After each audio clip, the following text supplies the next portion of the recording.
This news program is proudly brought to you by Smart Start Breakfast Biscuits and Now Biscuits. Prime Minister James Marape officially opens the new Nadzap terminal in Leh. Newmont Corporation and Newcrest Mining Limited granted permission to merge. And Department of Community Development and Religion celebrate International Elderly Day. Good evening, this is National Emtv News. I'm Godwin Eki. Thank you for joining us. The nation's capital and the central province are affected today as water and power becomes an issue following the aggrieved landowners of Koyari shutdown, specifically Rauna and Sirinumu Dam. In a statement this afternoon, member for Hiri Koyari, Kit Idhu, expressed that he resonates with the frustrations of the landowners. The member said that he was made aware this morning of the shutdown of Port Moresby's water and power supply and roadblocks by aggrieved landowners of Koyari, specifically Rona and Sirinumu. He said their demonstration relates to an outstanding royalty payment of 15 million kina to their 4 landowner companies unsettled over several years. A day before independence celebrations last month, the landowners made their initial demand for their outstanding payment, threatening that if unaddressed, they would shut water and power supply to the city. Mr. Iduhu said that he and the Minister for Commerce and Industry, Henry Amuli, had met with the aggrieved landowners and received a petition they had prepared on the matter. He advised that he had then immediately brought it to the attention of the government, particularly the Prime Minister James Marape and Treasurer Ian Lingstaki. The Treasurer then advised that the warrant for the payment had been issued and it was a work in progress. The MP said he understands the landowners' frustrations and wants to ensure the situation is resolved in a timely manner so services to the capital city are not disrupted for lengthy periods. Mr. Iduhu stated the following steps are being taken to resolve the matter.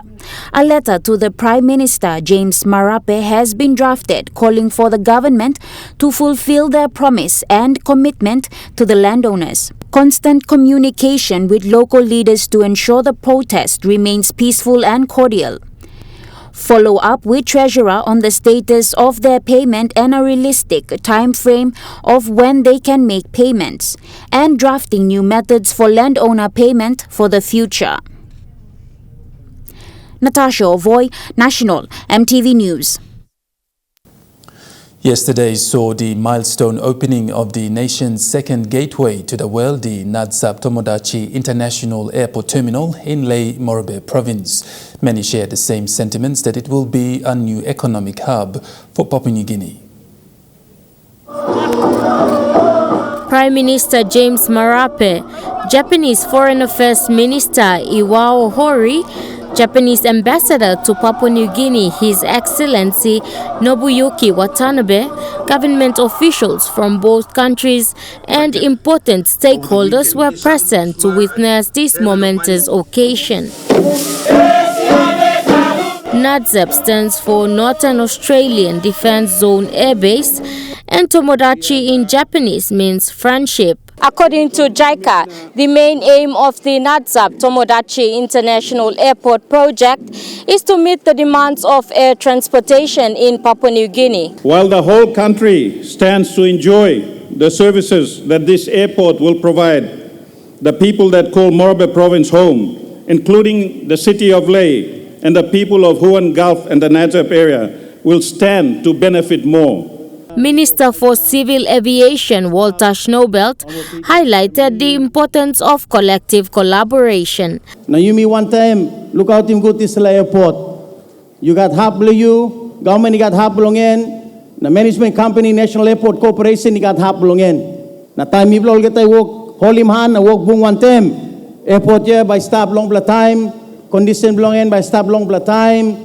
Prime Minister Marape reiterated on the importance of this project and the regions it will service. And from our front, I want to announce that this will be our country's second international gateway in as far as flight is concerned.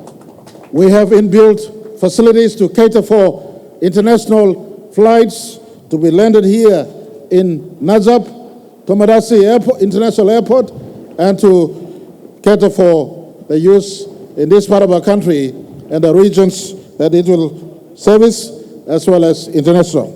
The Najab Tomodachi International Airport was built at the total cost of 692 million kina. Japanese Foreign Affairs Minister Iwao Hori stressed on the purpose this airport will serve.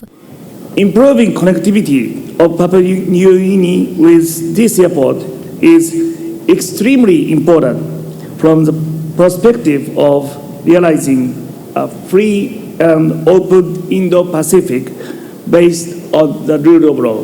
The Najab Tomodachi International Airport now has a new domestic and international passenger terminal building and will accommodate for large body aircrafts.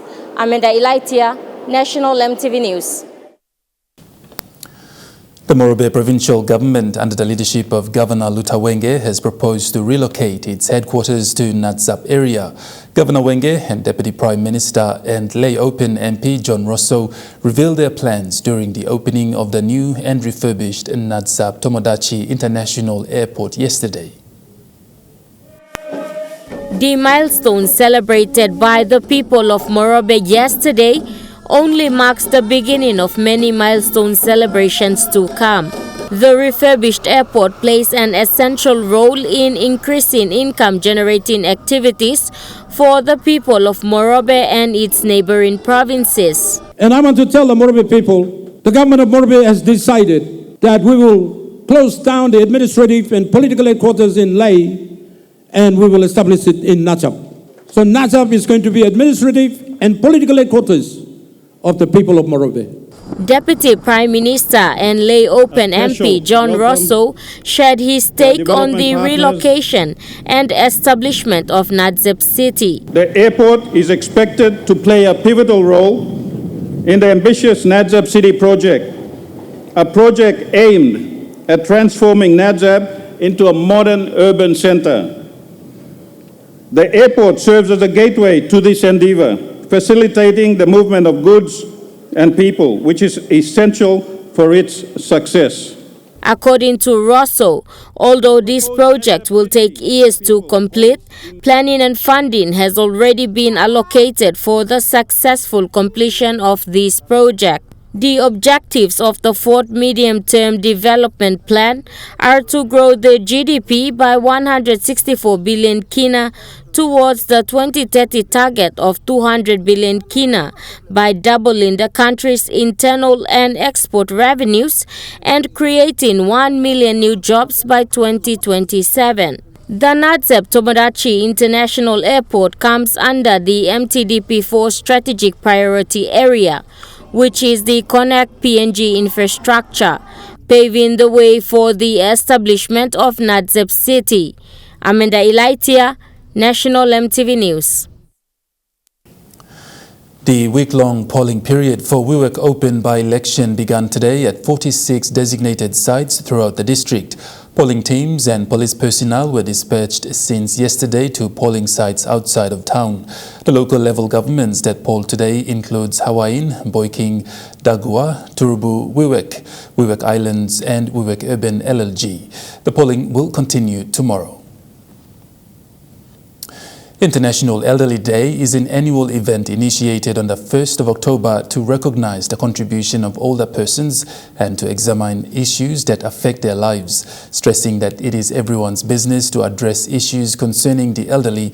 Deputy Secretary for the Department of Community Development and Religion, Jack Simbo, outlined the measures in place to assist PNG's older population. Elderly person refers to the population who are 65 years old and above. According to the World Bank collection of development indicators, about 323,274 persons in Papua New Guinea are elderly in 2022. The Deputy Secretary Jackson Bao expressed that as a person ages, they encounter many challenges in life, hence it is important to take into consideration the concerns of our older population, especially as a Melanesian country where our elders resemble respect and dignity. He said that by next year, the department's Equality and Inclusive Wing will work on a bill for the older persons. We will work on social protection and the elderly persons bill. I think we need a bill now. All right? Just like the disability have a bill, the elderly persons are a special group, so they don't need a bill, a law. Mr. Simbo said the law should give care and proper social services to the older persons in the country, like social security and pensions, of which there should be special rates for the elderly, free transport and food subsidy, to name a few. He said PNG as a country should take care of elderly people's well-being. This includes promoting health care and economic security, social inclusion programs, education and lifelong learning, prevention of abuse of elderly. So many of our elderly population are being abused by their own children, apart from others outside the family. The Deputy Secretary made these remarks during the Department of Community Development and Religion's commemoration of the International Elderly Day in Port Moresby today. The department gifted their elderly staff with tokens of appreciation and ended the day by visiting elderly inward patients at the Gerahu General Hospital.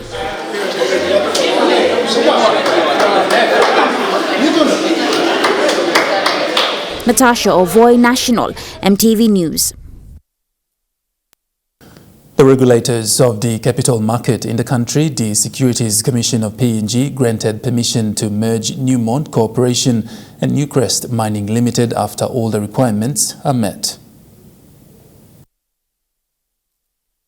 On August the 2nd this year, Newmont Corporation announced that the Independent Consumer and Competition Commission granted them permission to proceed with its proposed acquisition of Newcrest Mining Limited. The MOU signed yesterday is the final phase between the PNG Securities Commission and Newmont to clear the path for final regulatory approval from PNG. Minister responsible for international trade and investment Richard Maru thanked Newmont for choosing PNG to invest in and gave his support to the acquisition. Regulator, ICCC has also given their approval for this merger to go ahead, meaning all regulatory approvals have been granted by the regulatory authorities in our country, which will now allow the joint venture partners to proceed to take the project to the next stage. We should basically working with the state negotiating team and the state team and the government to get an SML out as soon as possible. Peter Todd, the Chief Development Officer of Newmont, had this to say during the signing of the MOU.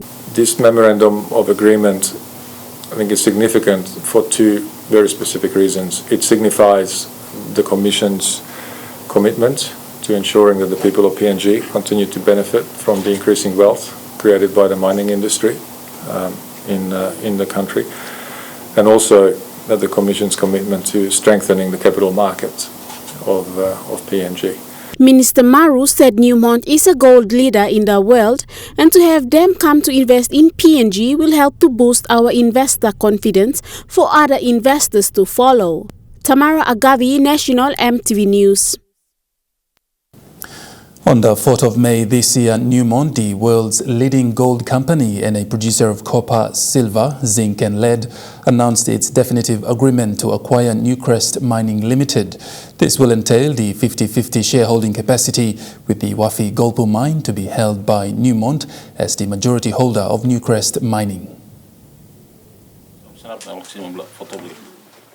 In addition to Lihir, Newmont sees the profitable gold and copper growth with the Wafi Gold Pool project in Morobe province. The joint venture project means the full acquisition of Newcrest Mining Limited and joint venture partner with Wafi Gold Pool Mining. The 19 billion Kina Wafi Gold Pool project is an important one that Newcrest Mining is a shareholder of. Richard Maru, minister responsible for the international trade and investment portfolio, mentioned the process of the merge between the two parties involved. Merger to go ahead, meaning all regulatory approvals have been granted by the regulatory authorities in our country, which will now allow the joint venture partners to proceed to take the project to the next stage, which is basically working with the state negotiating team and the state team and the government to get an SML out as soon as possible so we can finally get Wafi Gopo on the road. Part of its commitment, Newmont will establish PNG as a standalone fifth region in the portfolio with an in-country senior leadership presence. Newmont announced yesterday that Alwyn Pretorius will assume the role of the Managing Director Business Unit and will be based in Port Moresby. Chief Development Officer of Newmont, Peter Todd, elaborated on the benefits of the joint venture project. And this is particularly, we believe it's particularly attractive to the investors in PNG because it will give them an opportunity to participate in Newmont's operating and project capability, in its sustainability and environmental and social performance, in its technical and commercial capability, its strong balance sheet, and also the very attractive shareholder returns that the company has been able to generate over the past years. The Wafi Gold Pool mine has a 50-50 joint venture between Newcrest and Harmony Gold Mining Company prior to the acquisition. Tamara Agavi, National Emtv News. National Emtv News continues after the break with more stories. Stay with us.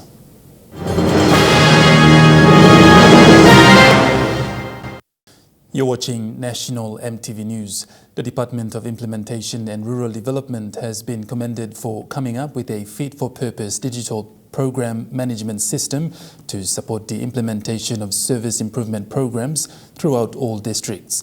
Mount Hagen City Authority Chief Executive Officer Leo Noki made the complimentary remark on Sunday during the opening of the week-long sub-national stakeholder consultation workshop on the Belum Digital Platform Reporting System.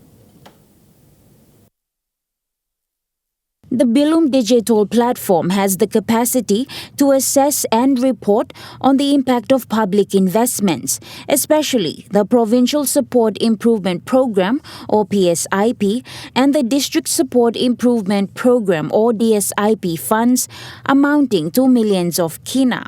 This system is being implemented under the PNG Australia partnership, where Australian taxpayers chipped in up to 25 million kina to see improvements in oversight, efficiency, transparency and impact of local projects across Papua New Guinea. Mount Hagen City Authority CEO Leo Noki, while welcoming the IRD and other stakeholders in Mount Hagen, said it was a timely concept and the digital platform would ensure services are delivered according to plans. I've read on the papers about what the digital platform does. What it's going to do is to save us all the problems of doing a lot of photocopying and doing a lot of binding and taking to the airport and paying a lot of access package and taking to Port Moresby. Sometimes we cannot strike a meeting with the department because the politicians are all over the place. So we wait with all those boxes in the hotel rooms or in guest houses. We run out of money and we carry these things from one guest house to the other. But this platform should help us in mitigating some of these lump sum excess baggage we carry around. Secretary of DIRD Ihi Vaki also pointed out that the training program was to get all relevant stakeholders to know how the system operates and how best to suggest ideas to make it better. We have experience where a lot of members accuse the administration of running away with the documents. With this technology, it's all there to see. So they can see the performance of the district, the last term of parliament, and they can then plan to what they can do to move the district forward. It is understood that this training would help provincial and district administrations to comply with processes and procedures that promote good governance. Natasha Ovoy, National, Emtv News. The Secretary for Department of Implementation and Rural Development, Ihi Vaki, has highlighted that the Belum digital platform system rolled out by the department is very important in terms of measuring the performance of the support improvement program. He mentioned this yesterday while opening the stakeholder consultation training for Western Highlands Province at Highlander Hotel in Mount Hagen. Senior members of all 4 district administrations, including the provincial administration of Western Highlands Province, attended the training, which would enable them to manage service improvement program funds well according to their 5-year development plans. The DIRD Secretary, Ihi Vaki, says the training was also to build their capacity, and it is very important that priority was given to vital service delivery. He also clarified that the word Bilum used for the digital platform means everything would be integrated in one system, making it easier to extract any data regarding the projects of the districts and provinces in all sectors. Plenty time you miss put in money, left, right, and center. You may not be any one plan. There's no data. And you may apply this morning, we even don't know whether it's overestimate or underestimate. There's no approximate estimate. This is where wastage comes in.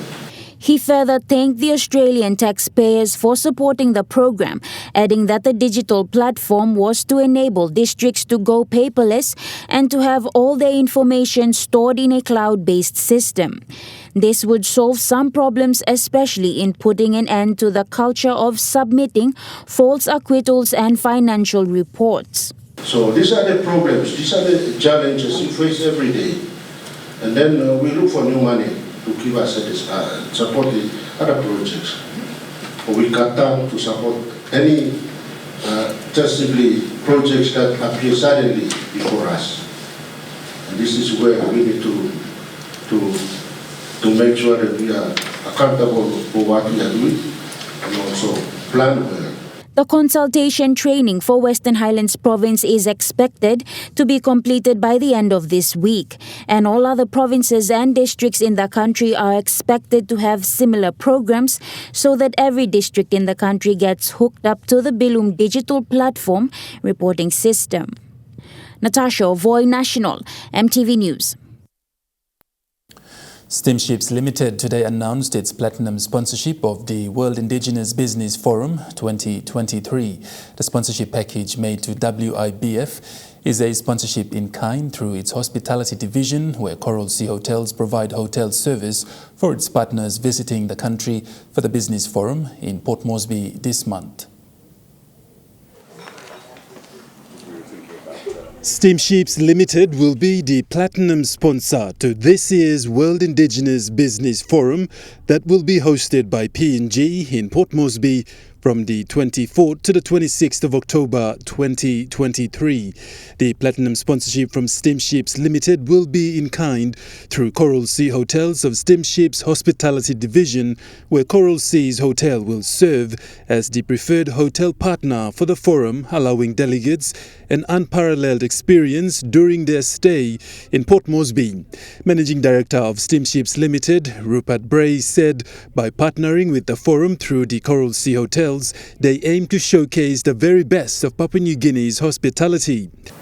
It's a pleasure for Steamships to support you, Minister. We know that this World Forum takes place in cities all around the world, and as Papua New Guinea's own homegrown hospitality business, Coral Sea Hotels is very proud to be able to extend a very warm Papua New Guinean welcome to delegates from around the world, but also to our domestic delegates from PNG. So Coral Sea's Hotel is today announcing a platinum support package, which will make it the preferred hotel operator partner for the World Indigenous Business Forum. During the announcement of Steamship's platinum sponsorship of the World Indigenous Business Forum 2023, Minister for International Trade and Investment Richard Maru added that through this partnership, it will greatly benefit the event as well as put Coral Sea Hotels on the world map through the hospitality division, particularly its hotel services. I would like to extend our gratitude to the Steamship Group, and in particular the hotel chain, the Coral Sea hotel chain, on coming on board as the hotel for the forum. I think this is a great opportunity to promote your company, the Steamship Group, and in particular your hotels. We are going to have delegates from both Papua New Guinea and from other countries will be coming. So from this evening, we will advertise your package and channel delegates to start talking to your hotel to make bookings to come and stay in your hotel chain and enjoy the discounts that you're offering. The 2023 Indigenous Business Forum, planned to take place in Port Moresby, is set to witness more than 500 delegates attend this international event, both from in-country and overseas. Minister Maru said the World Indigenous Business Forum is the next biggest event to APEC since 2018, which is set to put PNG again on the world map. Following the platinum sponsorship by Steamships Limited, Minister for International Trade and Investment Richard Maru has encouraged Steamships Limited to lure more international investors into the country. Minister for International Trade and Investment Richard Maru has encouraged Steamships Limited to lure more international investors into the country, especially when PNG is preparing to attend the PNG Asia Investment Conference in Hong Kong in October this year. He said the partnership established with Steamships Limited today should make a pathway for steamships to work with the international trade and investment to create more business opportunities and partnerships with other international companies or businesses that may want to come into the country and do business in PNG. You've now really come on board to support us, and the government will be on the back of the bridge you'll be building with us through this sponsorship, hoping to do more and more work with your company in landowner companies and others. I think Steamships has a wonderful opportunity, given your years of experience in this country, to do more and be more visible in the eyes of the country. And I think this is a really, really wonderful start. And I want to encourage you to not stop here, but to still look at other opportunities to continue to build your brand in this country. Steamships Managing Director Rupert Brace said Steamships is not only happy to come on board this time, but more so into the future and create more business ideas and opportunities for international businesses to come in and invest and operate in business ventures in PNG. And when we go to Hong Kong, we'll be looking to other Asian investors who are looking for partners within PNG and working with the Minister and his ministry to try and encourage partners from China, Asia, North Asia, Japan, Korea, and whoever else might be interested in coming in and partnering with steamships to develop the downstream processing and also the manufacturing at our putative SEZ over in Portside that we're working with your ministry on at the moment. Minister Maru added that conversations will continue on with steamships to see what other business opportunities that can be provided for the betterment of the country economically. And now looking at the Nest Fund market report, the Kina closed unchanged at $0.2730 US in the interbank market. At Bank South Pacific, your Kina was buying $0.2655 US dollars, 0.4148 Australian dollars, 0.2460 euro, 39.46 Japanese yen.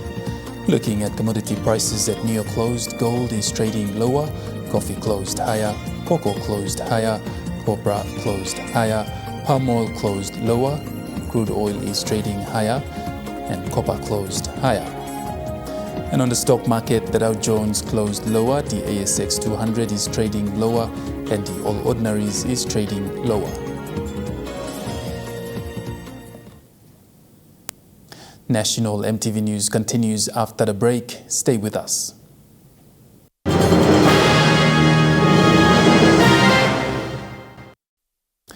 You're watching National MTV News. The National Economic and Fiscal Commission has revealed that a total of 7.8 billion kina has been distributed as function grants to sectors at the sub-national level since 2009. This was highlighted by the NEFC Chairman and Chief Executive Officer Patrick Kennedy, PINEP, during the opening of the Regional Consultation Workshop at the Gateway Hotel in Port Moresby yesterday. Speaking to the workshop participants, the National Economic and Fiscal Commission Chairman and CEO, Patrick PINEP, says within a period of 14 years, since 2009 when the Intergovernmental Financial Agreement was first reformed and introduced, the function grants have increased from 135 million to 770 million kina. He said the growth in the allocation of function grants has been increasing at an average rate of 10% each year. Additionally, around 7 billion kina in GST revenue has been given to the provinces. Mr. PINEP stated that since 2009, core sectors have been given priorities such as 1.2 billion kina for health, 1.7 billion kina for infrastructure, and 1.3 billion kina for education. He said in the next 3 years, based on the current average growth of 10%, they are anticipating a total of 1 billion kina a year as function grants to be distributed to support the key sectors. Based on NEFC's assessment, the provincial fiscal capacity has significantly improved compared to 2009. Chairman and CEO PINEP said the increased funding over the years has provided a vital lifeline for service delivery mechanisms and not just financial injections. Louis Maingu, National MTV News.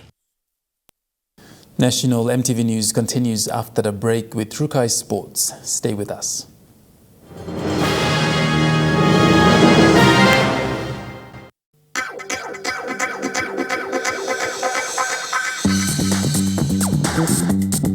Rukai Sports.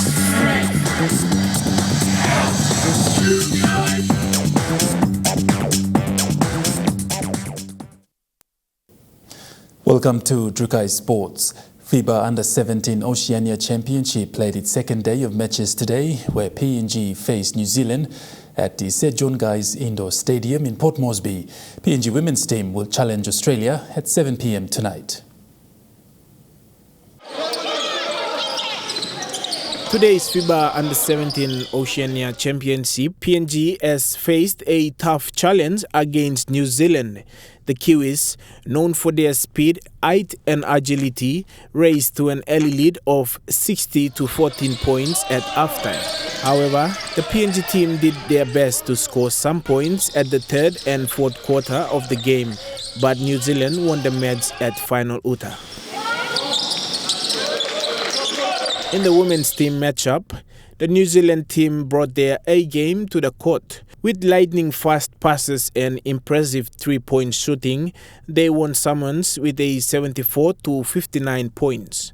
In the men's division, the Australian team, with their height advantage and strategic plays, put on a dominant display against Samoa. However, Samoa fought bravely to score some points, but the Australian team's experience and teamwork ultimately led them to a convincing 122-63 points win. To close today's FIBA Under-17 Oceania Championship, PNG will face Australia in the women's division at 7 p.m. tonight.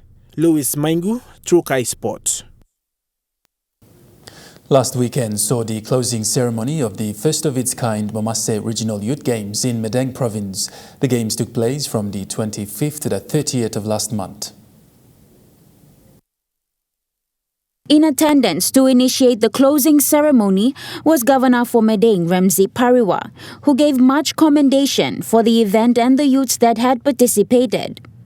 He said sports keep youths occupied from getting into criminal activities, and that is one thing Medang as a province is much known for in the media. He expressed being honored that Medang hosted such an event for the Momasse region and said that if other provinces in the region cannot host the next one, he welcomed the opportunity back to Medang.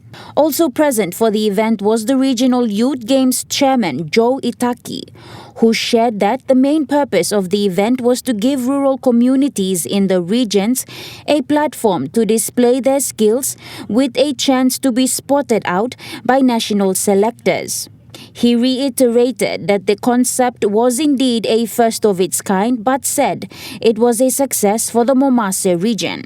Natasha Ovoy, Trukai Sports. That ends Trukai Sports. The Money Plus weather report is next. Stay with us. Trukai Sports.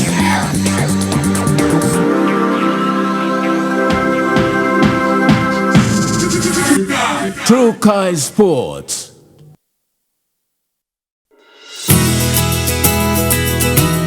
This weather update is proudly brought to you by Money Plus, with you always. Weather forecast for the next 24 hours. Southern region, Port Moresby and Popondetta, partly cloudy with possible evening rain showers and drizzle. Daru and Kerema, cloudy with rain showers and possible thunderstorm. Alatau, partly cloudy, mostly fine. In the Momasse region, Ley and Vanimo, cloudy with rain showers and possible thunderstorm. Medang and Wewak, partly cloudy with few showers. And in the New Guinea Islands region, Kokopo, Rabaul and Lorengau, rain showers and thunderstorm. KV and cloudy with rain showers and possible thunderstorm. Kimbe, cloudy periods with some showers. Buka, cloudy with rain showers and possible thunderstorm. And in the Highlands region, all centers cloudy periods with rain showers and possible thunderstorm.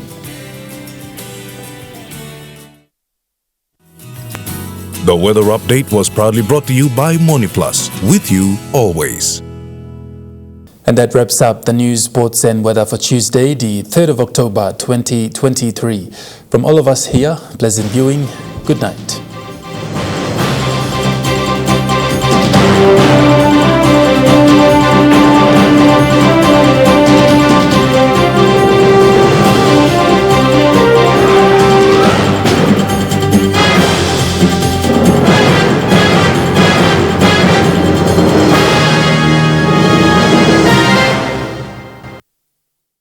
This news program was proudly brought to you by Smart Start Breakfast Biscuits and Gold Nuggets.